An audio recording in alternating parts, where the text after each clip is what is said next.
Alright, hey guys, hole 3 here that I'm setting up for. No bag changes here.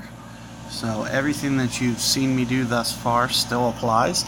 Also, come prepared with your ball. Now keep in mind I am going to use a Titan here. One of the easiest reasons is because that way you'll see how much side spin that I use on this shot. It's going to be max.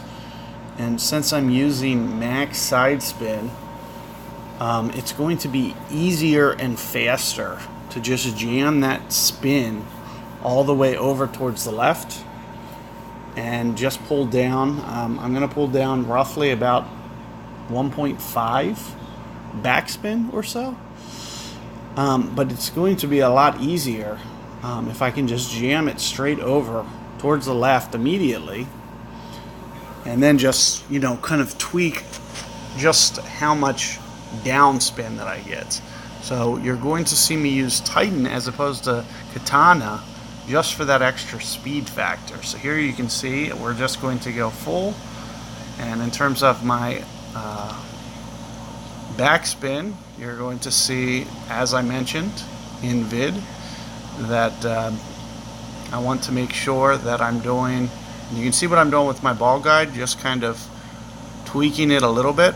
Aside from that, I'm going to go maybe about 10% below max. Here you can see with my wind angle, and I'm just going to pull the rings until maybe 5.5 rings or so. And perfect ball.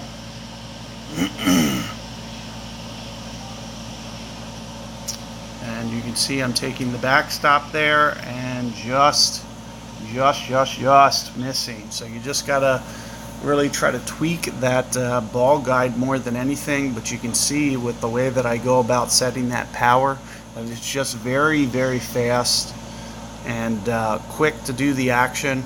Gives myself a nice easy adjustment. There is some wiggle room, but it basically doesn't allow you to miscount. So you have to be very precise with that count, but I am able to hit a great ball. I've hit great balls to the right, great balls to the left. If I'm very careful with my setup,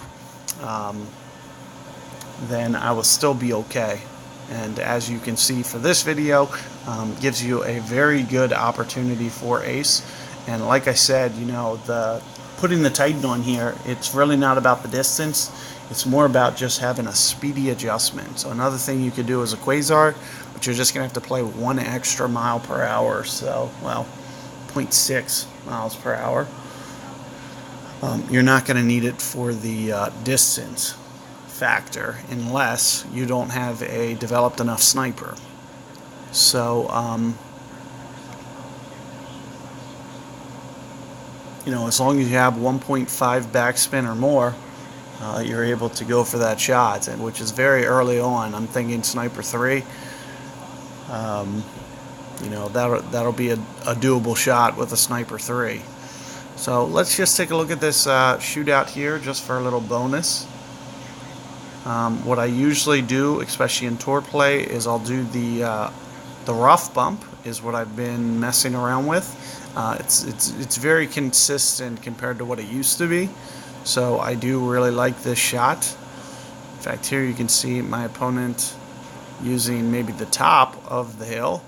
I'm more prone to use the bottom half with some... I like hitting it on the downslope with the new, just to get my speed a little bit more set. The way that this is going to roll out, especially when you land more on the top, is going to be a little bit riskier. In fact, there you can see that it doesn't jump off.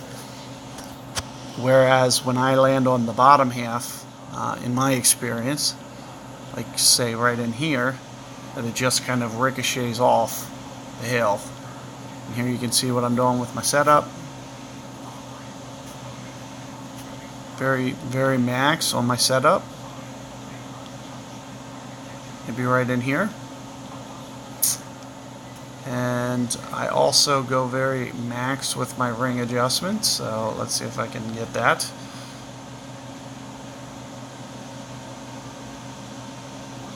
Six rings.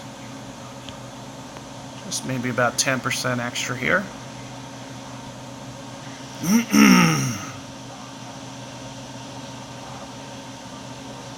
And there you can see it comes in towards the hole and just a little bit light. So you can see, you know, I do overplay the wind just slightly, but you can see that, you know, that hill, it's not as inconsistent as it used to be. So if you can, you know, put that spin on that you see on the ball guide, it doesn't take as many weird hops when going about that. So that's something to remember for tour play. Just remember to maybe go just, you know, fractionally a little bit more. I used at least 10% on that wind. In headwinds, I'll use even more than that, maybe close to 30%. So you will see me probably go for the rough bump in 2 more holes coming up, but that's just kind of like a little intro or help you guys for Tour 9 as well. So good luck there, and catch you guys for hole number 4 coming up.